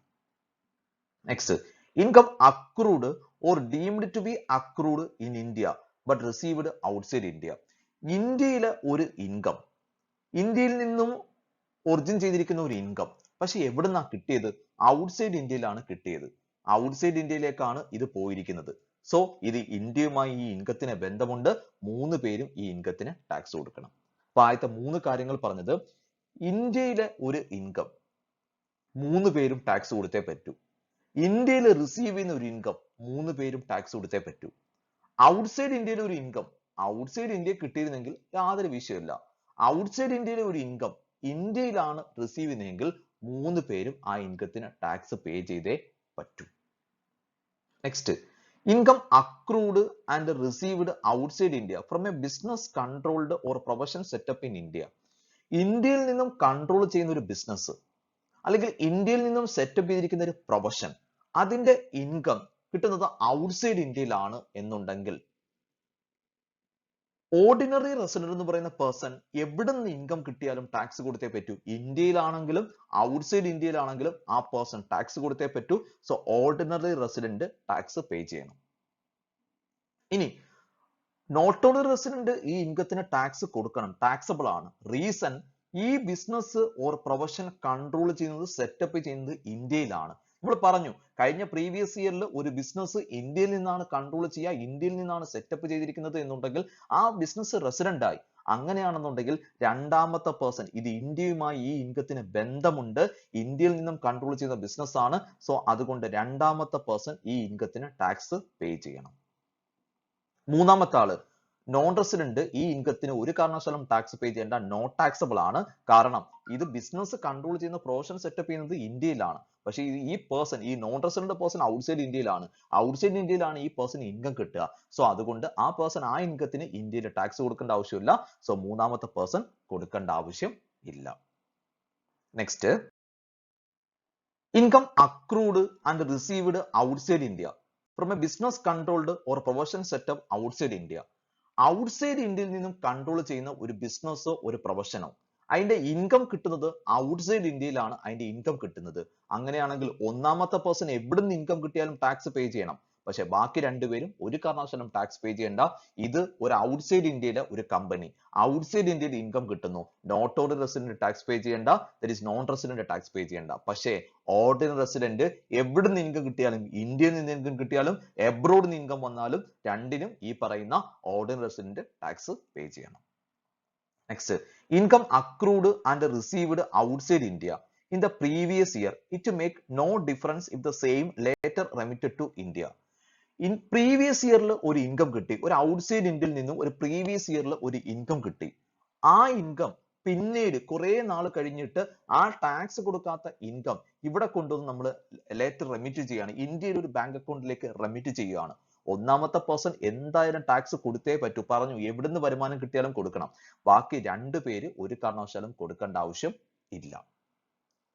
Income accrued and received outside India in any year preceding the previous year and later on remitted to India in the current financial year.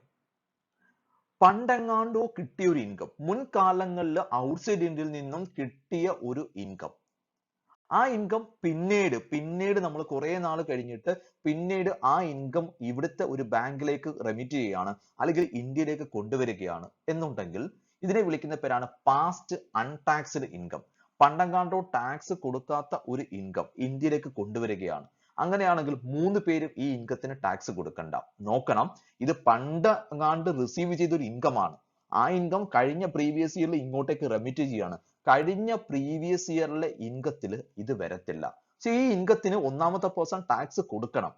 എന്ന് കൊടുക്കണമെന്ന് വെച്ചാൽ, എന്നാണോ ഈ ഇൻകം ജനറേറ്റ് ചെയ്തത് അവിടുത്തെ തൊട്ടടുത്ത, അതായത് പ്രീവിയസ് ഇയറും അസസ്മെന്റ് ഇയറും നോക്കി ആ ഇൻകത്തിന് ടാക്സ് പേ ചെയ്യണം. അന്ന് അതിന്റെ ഇൻട്രസ്റ്റും പെനാൽറ്റിയും സഹിതം അവിടെ നിന്ന് ഇങ്ങോട്ട് ആ ഇൻകത്തിന് ടാക്സ് പേ ചെയ്യും. പക്ഷെ ഇത് പറഞ്ഞിരിക്കുന്നത് പണ്ടെങ്ങാണ്ടോ കിട്ടിയ ഒരു ഇൻകം കഴിഞ്ഞ പ്രീവിയസ് ഇയറിൽ ഈ ഇൻകം ഈ ഇവിടുത്തെ ഒരു ബാങ്ക് അക്കൗണ്ടിലേക്ക് റെമിറ്റ് ചെയ്യാണ്.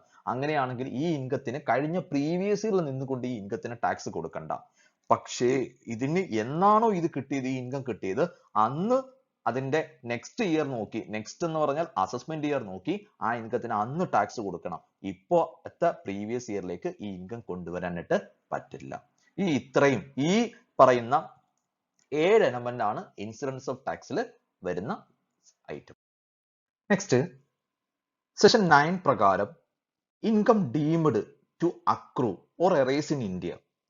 സെഷൻ 9 പ്രകാരം കുറച്ച് ഇൻകംസ് താഴെ പറയുന്നുണ്ട്. ഈ incomes, that is income accrue or arise in India ആണെന്നുണ്ടെങ്കിൽ കമ്പൽസറി മാൻഡേറ്ററി അത് ഇന്ത്യയിൽ ആ ഇൻകത്തിന് ടാക്സ് പേ ചെയ്യണം. അതിൽ ഇൻകത്തിന്റെ പേരൊന്ന് വായിക്കാം. ഒന്ന് പ്രോപ്പർട്ടി ഇൻകം. ഒരു പ്രോപ്പർട്ടിന്മേൽ ഒരു ഇൻകം ഇന്ത്യയിൽ കിട്ടിയിട്ടുണ്ട്, ഇന്ത്യയിൽ എറൈസ് ചെയ്തിട്ടുണ്ടെങ്കിൽ അത് ഇന്ത്യയിൽ ടാക്സ് പേ ചെയ്യണം. അതേപോലെ ബിസിനസ് ഇൻകം, സാലറി ഇൻകം. ഒരു സാലറി ഇൻകം, പണ്ട് ഞാൻ ഇവിടെ ഇന്ത്യയിൽ ഞാൻ വർക്ക് ചെയ്തു, അതുമായി ബന്ധപ്പെട്ട് എനിക്ക് ഇക്കൊല്ല അല്ലെങ്കിൽ എനിക്ക് കഴിഞ്ഞ പ്രീവിയസ് ഇയറിൽ എനിക്കൊരു പെൻഷൻ കിട്ടി. അങ്ങനെയാണെന്നുണ്ടെങ്കിൽ എനിക്ക് എബ്രോഡ് ആണ് ആ പെൻഷൻ കിട്ടിയത്, പക്ഷേ ഞാൻ വർക്ക് ചെയ്ത് ഇന്ത്യയിലാണ്. ആ ഇൻകത്തിന് ഞാൻ ഇന്ത്യയിൽ ടാക്സ് കൊടുത്തേ പറ്റൂ, സാലറി ഇൻകം. അതേപോലെ ഡിവിഡൻഡ് ഇൻകം നമുക്കറിയാം. ഫോറിൻ കമ്പനിയുടെ ഡിവിഡൻഡ് ഉണ്ട്, ഇന്ത്യൻ കമ്പനിയുടെ ഡിവിഡൻഡ് ഉണ്ട്. ഫോറിൻ കമ്പനിയുടെ ഡിവിഡൻഡ് നമുക്ക് എബ്രോഡ് ആണ് കിട്ടിയിരിക്കുന്നതെങ്കിൽ ഒരു വിഷയമില്ല. ഫോറിൻ കമ്പനിയുടെ ഡിവിഡൻഡ് ഇന്ത്യയിലാണ് കിട്ടിയിരിക്കുന്നതെങ്കിൽ അത് ഇന്ത്യയിലെ ടാക്സ് പേ ചെയ്യണം. അതേപോലെ ഒരു ഇന്ത്യൻ കമ്പനിയുടെ ഡിവിഡൻഡ് ഇന്ത്യയിലാണെന്നുണ്ടെങ്കിൽ അത് ടാക്സബിൾ ആണ്. പക്ഷേ അതിന് എക്സെപ്ഷണൽ കേസ് ഉണ്ട്. ഓൾറെഡി കമ്പനി ടാക്സ് പേ ചെയ്തിട്ടാണ് നമുക്ക് ആ ഡിവിഡൻഡ് ഡിസ്ട്രിബ്യൂട്ട് ചെയ്ത് തരിക. സോ ഇനി ആ കിട്ടുന്ന വ്യക്തി ആ ഇൻകത്തിന് ടാക്സ് കൊടുക്കണ്ട. സോ ഡിവിഡൻഡ് ഇൻകം, പക്ഷേ അത് ടാക്സബിൾ ഇൻകത്തിലേക്ക് ആ ഇൻകത്തെ നമ്മൾ പരിഗണിക്കും. പക്ഷേ എക്സംഷൻ പ്രകാരം ആ ഇൻകത്തിന് ടാക്സ് പേ ചെയ്യുന്നില്ല. അതേപോലെ income in the form of interest, income in the form of royalty, income in the form of technical service. അതേപോലെ ഇന്ത്യയിലെ ഒരു ടാഞ്ചിബിൾ ആയിട്ടുള്ള, ഒരു ഇൻടാഞ്ചിബിൾ ആയിട്ടുള്ള, മൂവബിൾ ആയിട്ടുള്ള, ഇമ്മൂവബിൾ ആയിട്ടുള്ള ഒരു പ്രോപ്പർട്ടിന്മേൽ, ഒരു അസറ്റിന്മേൽ ഒരു ഇൻകം കിട്ടിയിട്ടുണ്ടെങ്കിൽ ആ income that is income deemed or accrue or arise in India ആണ്. ആ ഇൻകത്തിന്, ഇത്രയും ഇൻകത്തിന് കമ്പൽസറി മാൻഡേറ്ററി ഈ ഇൻകത്തിന് ഇന്ത്യയുടെ ടാക്സ് കൊടുത്തേ പറ്റൂ. ഒന്ന് പ്രോപ്പർട്ടി ഇൻകം, രണ്ട് business income, salary income, dividend income, income in the form of interest, income in the form of royalty, income in the from technical service. പിന്നെ ഇന്ത്യയിലെ ഒരു ടാഞ്ചിബിൾ, ഇൻടാഞ്ചിബിൾ, മൂവബിൾ, ഇമ്മൂവബിൾ പ്രോപ്പർട്ടിയിൽ ഒരു അസറ്റിന്മേൽ കിട്ടുന്ന income. ഈ ഇൻകത്തിനെല്ലാം ഇന്ത്യയിലെ compulsory mandatory എല്ലാവരും tax കൊടുത്തേ പറ്റൂ. നെക്സ്റ്റ്, ഇൻസിഡൻസ് ഓഫ് ടാക്സിൽ നിന്നും, സെഷൻ 5 ആയിട്ടുള്ള ഇൻസിഡൻസ് ഓഫ് ടാക്സിൽ നിന്നും എക്സാമിന് ഒരു 4 മാർക്കിന്റെ ഒരു പ്രോബ്ലം കിട്ടും. ഒരു 4 പ്രൊവിഷൻസോ കോട്ട് ചെയ്തിട്ട് ആ പ്രൊവിഷൻ വെച്ചിട്ട് ഒരു 4 ഇൻകംസ് കോട്ട് ചെയ്തിട്ട് ഈ 3 പേരിൽ ആരൊക്കെ ആ ഇൻകത്തിന് ടാക്സ് കൊടുക്കണം എന്ന് ചോദിക്കും. അതുമായി ബന്ധപ്പെട്ട് എക്സാമിന് വരാൻ സാധിക്കുന്ന, എക്സാമിന് ഇമ്പോർട്ടന്റ് ആയിട്ടുള്ള കുറച്ച് ഐറ്റംസ് ആണ് ഞാൻ ഡിസ്കസ് ചെയ്യുന്നത്. കുറച്ച് എക്സാമ്പിൾസ് ആയിട്ട് അതിൽ ഓരോ ഐറ്റംസ് പറയുന്നു. First item, salary income received in USA from a service rendered in India rupees 1,50,000. USA ന്ന് ഒരു സാലറി ഇൻകം കിട്ടി. പക്ഷെ സർവീസ് റെന്റ് ചെയ്തത് ഇന്ത്യയിലാണ്. അപ്പൊ ഇന്ത്യയിൽ നിന്നാണ് ഈ ഇൻകത്തിന്റെ സോഴ്സ്. സോ ഇത് കിട്ടിയത് US-ലാണ്, പക്ഷെ അത് ഇന്ത്യയിലെ ഇൻകം ആണ്. സോ 3 പേരും 1,50,000-ന് 3 പേരും ടാക്സ് കൊടുക്കണം. Second, house property income from London. House property, ലണ്ടനിലെ ഹൗസ് പ്രോപ്പർട്ടി ഇൻകം ആണ്. ലണ്ടനിലാണ് കിട്ടിയെങ്കിൽ ഒന്നാമത്തെ പേഴ്സൺ എല്ലാ ഇൻകത്തിനും ടാക്സ് കൊടുക്കും. ഇത് ലണ്ടനിലെ ഹൗസ് പ്രോപ്പർട്ടി ഇൻകം ആണ്. റിസീവ് ചെയ്യുന്നത് ഇന്ത്യയിലാണ്. ഇത് റിസീവ് ചെയ്യുന്നത് 1,00,000 രൂപ. സോ 3 പേരും ഈ ഇൻകത്തിന് ടാക്സ് കൊടുക്കണം. 1,00,000, 1,00,000, 1,00,000. Next, profit of business earned in India received in UK. ഇന്ത്യയിലെ ഒരു ബിസിനസിന്റെ ഇൻകം, പ്രോഫിറ്റ്, ഈ പ്രോഫിറ്റ് റിസീവ് ചെയ്തിരിക്കുന്നത് UK-ലാണ്. ഇന്ത്യയിൽ നിന്നും ഏൺ ചെയ്യേണ്ട ഒരു പ്രോഫിറ്റ്, ബിസിനസ്സിൽ നിന്നും ഏൺ ചെയ്തൊരു പ്രോഫിറ്റ്, ആ പ്രോഫിറ്റ് റിസീവ് ചെയ്തിരിക്കുന്നത് UK-ലാണ്. സോ ഇന്ത്യയുമായി ഈ ഇൻകത്തിന് ബന്ധമുണ്ട്. സോ 3 പേരും ഈ ഇൻകത്തിന് ടാക്സ് പേ ചെയ്യും. Salary income from A foreign company situated in India. ഒരു ഫോറിൻ കമ്പനിയുടെ സാലറിയാണ്, അത് സിറ്റുവേറ്റ് ചെയ്തിരിക്കുന്നത് ഇന്ത്യയിലാണ്. ഇന്ത്യയിലാണ് ആ കമ്പനി നിൽക്കുന്നത്. ഒരു ഫോറിൻ കമ്പനിയാണ്, ഇന്ത്യയിലാണ് സിറ്റുവേറ്റ് ചെയ്തിരിക്കുന്നത്. സോ അങ്ങനെയാണെങ്കിൽ 3 പേരും ഈ ഇൻകത്തിന് അതിന് ടാക്സ് പേ ചെയ്തു. Next, interest on American development bond, ബ്രാക്കറ്റിൽ പറഞ്ഞിട്ടുണ്ട് 20% റിസീവ്ഡ് ഇൻ ഇന്ത്യ. മൊത്തം 20,000 രൂപ മൊത്തമുണ്ട്. അതിൽ 20% ഇന്ത്യയിൽ റിസീവ് ചെയ്തു. എന്താ? ഒരു interest on American development bond ആണ്. അമേരിക്കൻ ഡെവലപ്മെന്റ് ബോണ്ട്, അതിൽ 20% ഇന്ത്യയിൽ റിസീവ് ചെയ്തു. ഒന്നാമത്തെ പേഴ്സൺ ഈ 20,000 രൂപയ്ക്ക് ഫുള്ളും ടാക്സ് പേ ചെയ്യണം. ഒന്നാമത്തെ പേഴ്സൺ പേ ചെയ്തു. രണ്ടാമത്തെയും മൂന്നാമത്തെയും ആള് 20%-ന് പേ ചെയ്യണം. 20,000-ന്റെ 20% 4,000 രൂപ നോട്ട് ഓൺ റെസിഡന്റ് 4,000 രൂപയ്ക്കും നോൺ റെസിഡന്റ് 4,000 രൂപയ്ക്കും ടാക്സ് പേ ചെയ്യണം. കാരണം എന്ന് പറഞ്ഞാൽ ഇതിൽ 20% ഇന്ത്യയിൽ റിസീവ് ചെയ്തു. സോ ബാലൻസ് ഉള്ള 2 പേര് 20%-ന്, 20,000-ന്റെ 20%-ന് ദാറ്റ് ഈസ് ഇന്ത്യയിൽ അതിന് ടാക്സ് പേ ചെയ്യണം. Next, past untaxed profit of the year 2015-16 brought to India during the previous year 10,00,000 രൂപ. 2015-16 ഏൺ ചെയ്ത ഒരു ഇൻകം അല്ലെങ്കിൽ ഒരു പ്രോഫിറ്റ് കഴിഞ്ഞ പ്രീവിയസ് ഇയറിലേക്ക് ഇത് കൊണ്ടുവരിക, കഴിഞ്ഞ പ്രീവിയസ് ഇയറിൽ ഇത് ഇന്ത്യയിലേക്ക് കൊണ്ടുവരികയാണ്. അപ്പൊ ഞാൻ പറഞ്ഞു, പണ്ടെങ്ങാണ്ടോ ജനറേറ്റ് ചെയ്ത ഒരു ഇൻകം കഴിഞ്ഞ പ്രീവിയസ് ഇയറിലെ ഇൻകത്തിലേക്ക് എടുക്കാൻ പറ്റത്തില്ല. അത് അന്നത്തെ ഇൻകമായി ട്രീറ്റ് ചെയ്ത് വേണം ചെയ്യാൻ. അപ്പൊ അതുകൊണ്ട് തന്നെ ഈ 10,00,000 രൂപ നമ്മുടെ കഴിഞ്ഞ പ്രീവിയസ് ഇയറിൽ ഈ 10,00,000 രൂപ നമുക്ക് എടുക്കാൻ സാധിക്കത്തില്ല. സോ അതുകൊണ്ട് തന്നെ കഴിഞ്ഞ പ്രീവിയസ് ഇയറിൽ ഈ 10,00,000 രൂപയ്ക്ക് 3 പേരും ടാക്സ് പേ ചെയ്യേണ്ട ആവശ്യം ഇല്ല. പക്ഷെ നിങ്ങൾ ഓർക്കണം, 2015-16 ഈ ഇൻകം ഏൺ ചെയ്യുന്നത്. അപ്പൊ 15-16 ഏൺ ചെയ്ത ഈ ഇൻകത്തിന് 16-17 ഇൻകത്തിന് ടാക്സ് അന്നാണ് കൊടുക്കേണ്ടത്, അല്ലാതെ ഇന്നല്ല. അപ്പൊ അത് അന്നത്തേതിനകത്ത് കൊണ്ടുവന്ന് അന്നത്തെ ഇൻകത്തിനകത്ത് ഈ ഇൻകം കൊണ്ടുവന്ന് ആഡ് ചെയ്തിട്ട് വേണം ടാക്സ് പേ ചെയ്യാൻ. ഇനി pension from A former employer in India received in Pakistan ₹25,000. ഇന്ത്യയിലെ ഒരു ഫോർമർ എംപ്ലോയർ, അയാളുടെ കയ്യിൽ നിന്നും ഒരു പെൻഷൻ കിട്ടണം. കിട്ടിയത് പാകിസ്ഥാനിലാണ്. 25,000 രൂപ പാകിസ്ഥാനിൽ കിട്ടി. പക്ഷെ ഇത് ഇന്ത്യയിൽ പ്രൊവൈഡ് ചെയ്ത സർവീസിന് കിട്ടിയ പെൻഷനാണ്. ഇവിടുത്തെ എംപ്ലോയ്മെന്റ് ഇന്ത്യയിലാണ്. സോ ഇന്ത്യയിലെ ഇൻകം ആണ്. ഇത് ഇന്ത്യയിലെ ഇൻകമായി ബന്ധമുണ്ട്. സോ അതുകൊണ്ട് തന്നെ 25,000 3 പേരും ഈ ഇൻകത്തിന് ടാക്സ് പേ ചെയ്യും. Income received in USA, business being controlled from India. USA income received in USA ആണ്. USA ഒരു ഇൻകം കിട്ടി. പക്ഷെ ഈ ബിസിനസ് കൺട്രോൾ ചെയ്യുന്നത് ഇന്ത്യയിലാണ്. ഇന്ത്യയിൽ നിന്നും കൺട്രോൾ ചെയ്യുന്ന, ഇന്ത്യയിൽ നിന്നും സെറ്റപ്പ് ചെയ്യുന്ന ഒരു ബിസിനസ് ആണ്. ഒന്നാമത്തെ പേഴ്സൺ എന്തായാലും കൊടുക്കണം. രണ്ടാമത്തെ നോട്ട് ഓൺ റെസിഡന്റ് ഈ ഇൻകത്തിന് ടാക്സ് കൊടുക്കണം. കാരണം ഈ ബിസിനസ് കൺട്രോൾ ചെയ്യുന്നത് ഇന്ത്യയിലാണ്.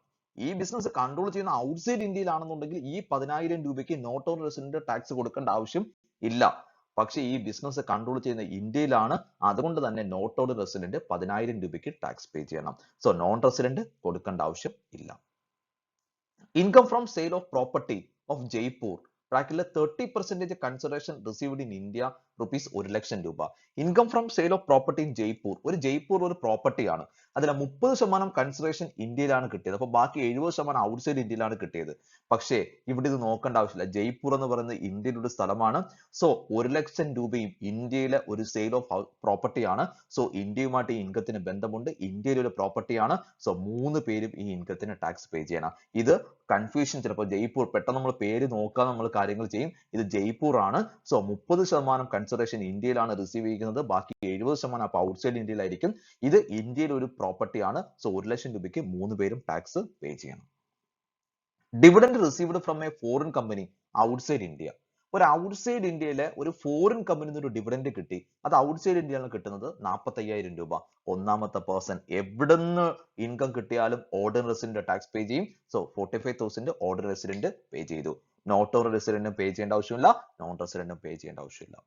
ഇനി നെക്സ്റ്റ് ഓപ്പോസിറ്റ് ആയിട്ട് A foreign company dividend received in India. ഒരു ഫോറിൻ കമ്പനിയുടെ ഡിവിഡൻഡ് ഇന്ത്യയിലാണ് കിട്ടുന്നത് 25,000. ഓർഡിനറി റെസിഡന്റ് എന്തായാലും കൊടുത്തേ പറ്റൂ.